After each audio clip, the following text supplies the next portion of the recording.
전문 변호사를 만나다 리포터 한보람입니다. 사법연수원은 40여 년 동안 법률가의 양성과 교육을 맡아온 우리나라의 사법 시스템을 대표하는 교육기관인데요. 사법교육의 심장이라 할 수 있는 사법연수원을 이끌어온 손용근 전 사법연수원장이 올해 35년여의 제조 법조 생활을 마치고 변호사로서 새로운 발걸음을 떼었습니다. 오늘은 법무법인 동인의 대표 변호사인 손용근 변호사를 만나 재야 변호사로서의 새로운 계획과 포부는 무엇인지 들어보겠습니다. 여러분 반갑습니다. 판사 아닌 변호사 손용근입니다. 이제 변호사로서 여러분들을 위해서 최선을 다하려고 합니다. 인사드립니다. 저희 법무법인 동인이 여러분을 위해서 항상 노력하고 있습니다. 많이 이용해 주시기 바랍니다.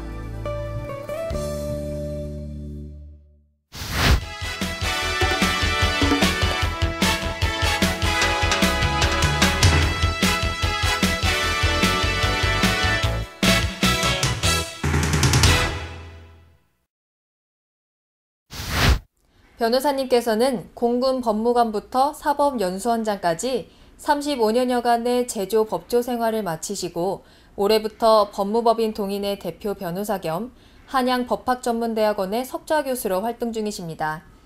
경력이 화려하신 만큼 법조계에서 많은 주목을 받으실 것 같은데요. 변호사의 길은 그 제조하고는 완전히 다른 것 같습니다. 새로운 느낌이 확 듭니다. 과거에 제조에 있을 때 다소 주목받았던 일 같은 거 모두 잊고 오직 의뢰인에게 정성을 다하는 변호사가 되려고 합니다. 물론 석좌 교수로서 후학들 가르치는 일도 최선을 다하겠습니다. 네, 변호사님께서는 오랜 기간 법복을 입으신 만큼 아무래도 민사 분야의 판결 경험이 많으실 것 같습니다. 또한 민사소송법학회의 차기 회장으로 임명되셔서 그간 쌓아온 민사소송과 관련된 법적 전문성을 인정받으셨는데요. 주로 어떤 법률 분야의 소송을 맡고 계신가요? 네, 저는 오랫동안 판사로 재직해 왔습니다. 민사 분야를 많이 처리했는데요. 민사 분야가 모든 법률 분야의 가장 기반이라고 생각합니다. 오랜 민사재판의 경험이 가사소송, 행정소송 등 모든 소송에 매우 유용합니다. 그렇기는 하여도 저 개인적으로는 아무래도 전문 분야라고 할 수 있는 일반 민사, 형사, 의료과호, 헌법소송 등 전문 분야에 제 자신의 특장점이 있다고 말씀드릴 수 있겠습니다. 변호사님께서는 판사 시절 정확한 법의 적용으로 소송 관계인들에게 높은 신뢰감을 심어주셨습니다. 정확하고 올바른 법의 적용이라는 것은 한마디로 정의하기는 어려울 것 같은데요.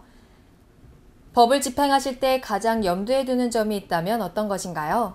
말씀대로 올바른 법의 집행이라는 것이 딱 이렇다라고 한마디로 정의를 내리기는 참 어렵습니다.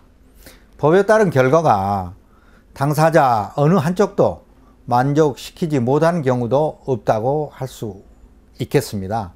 그러나 법을 집행할 때 가장 중요한 것은 어떤 경우라도 법의 원칙에 따라 결론을 내려야 한다는 것입니다.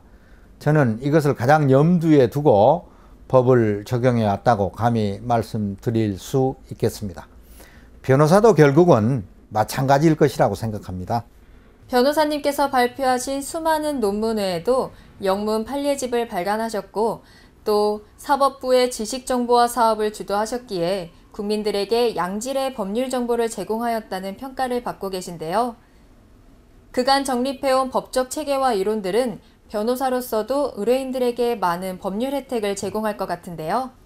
제가 영문 판례집을 발간했던 취지는 번역집을 발간하면 우리 법률 수준이 세계적으로 알려지는 것은 물론이고 법률 문화 발전에도 큰 기여를 할 것이라는 생각을 했던 것으로 생각되는데요. 그 점에서 기인한 것입니다.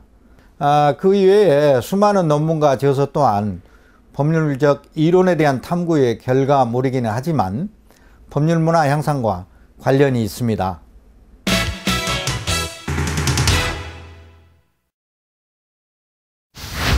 변호사님께서는 특허 법원장을 지내셨습니다. 특허 법원은 특허 심판원의 판단에 대한 불복 사건을 담당하는 곳이기도 한데요. 특허권, 실용 신안권, 디자인권, 상표권 등의 등록과 권리에 대한 분쟁 사건을 의뢰받으시면 의뢰인들에게 어떤 조언을 해주고 계신가요? 네, 앞으로는 지적재산권 소송이 우리나라에서 굉장히 중요한 위치를 점하게 될 것입니다. 그러한 소송에 특화되어 있는 변호사, 또 그러한 변호사들이 조직화되어 있는 로펌을 택해야 됩니다. 그 점이 굉장히 중요하다고 늘 정언하고요. 또 지적재산권 소송에서는 변호사 외에 실력을 갖춘 전문적인 또 인품이 좋은 변리사를 만나는 것도 굉장히 중요합니다. 그런 변리사가 소속되어 있는 로펌을 찾아가는 것이 중요하고요.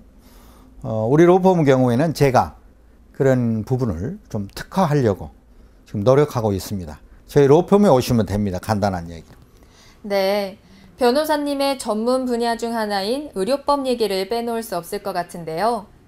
특히 의료 과오 소송에 있어서 증명의 경감이라는 논문으로 박사학위를 받기도 하셨습니다. 의료 소송이라고 하면 소송을 진행하는 개인이 패소한다는 선입견을 가지고 있는데요. 실제로는 어떠한가요? 우리나라의 의료 분쟁 건수가 해마다 증가하고 있습니다. 이를 소송으로 이어가는 경우에 우리나라에서는 실제적으로 외국보다는 승소율이 높은 편이라고 알고 있습니다. 최근 대법원 통계가 이를 증명하고 있는데요. 결국 의료소송이라 하면 일반인들이 계란으로 바위치기다 그러는데 저는 그 의견에 동의하지 않습니다. 억울한 환자 편에서 의료사고를 바라보면서도 동시에 의사가 잘못이 없는데도 무조건 책임지는 그런 것을 막아내는 양자의 균형적 시각을 갖는 전문 의료 변호사가 되고 싶습니다. 변호사님께서는 언론중재위원회, 법원의료법 커뮤니티, 한국민사소송법학회 등 많은 단체에서 중책을 맡고 계신데요. 따라서 비교적 중대한 사안의 소송을 많이 맡으실 것 같습니다. 그러한 소송을 어떻게 해결해 나가실 생각이신가요? 중대한 사안은 혼자 감당하는 것은 무리입니다. 같은 법인에 소속되어 있는 소속 변호사들하고 전문 분야별로 팀워크를 이뤄서 문제를 해결해 나가겠습니다. 제가 학계와 위원회 등의 전문가들하고 인연이 많습니다. 필요하면 교수들, 연구원들 의견까지도 모두 종합해서 중대한 소송을 아주 종합적으로 확실하게 감당해 나가려고 생각하고 있습니다.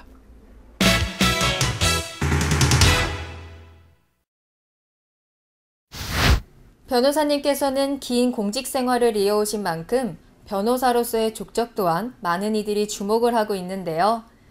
마지막으로 변호사로서의 신념이나 계획이 있으시다면 한 말씀 부탁드립니다. 이왕 변호사로 나선 이상 우선 당사자에게 확실하게 만족을 주는 그런 변호사가 되려고 합니다. 그런데 의뢰받은 사건이 항상 100% 이기는 것은 아닙니다. 그런 경우라도 당사자가 우리 변호사가 최선을 다했다. 정말 최선을 다해 주셔서 고맙다. 이런 평가를 받는 변호사가 되고 싶습니다. 물론 변호사도 공적인 부분이 있기 때문에 여력이 나면 그 분야에도 관심을 두어야 되겠죠. 그런데 저는 이제 변호사이면서 동시에 석좌 교수이기 때문에 석좌 교수로서의 위치도 제가 잘 감당해야 될 겁니다. 그 분야도 최선을 다하겠습니다. 손영근 변호사는 오랜 기간 쌓아온 실무 노하우와 법적 이론을 집대성하여 실리적인 변론을 이어나갈 예정인데요. 법관으로서 걸어온 긴 세월이 변호사로서 어떤 행보로 이어질지 벌써부터 기대가 됩니다. 지금까지 전문 변호사를 만나다 리포터 한보람이었습니다.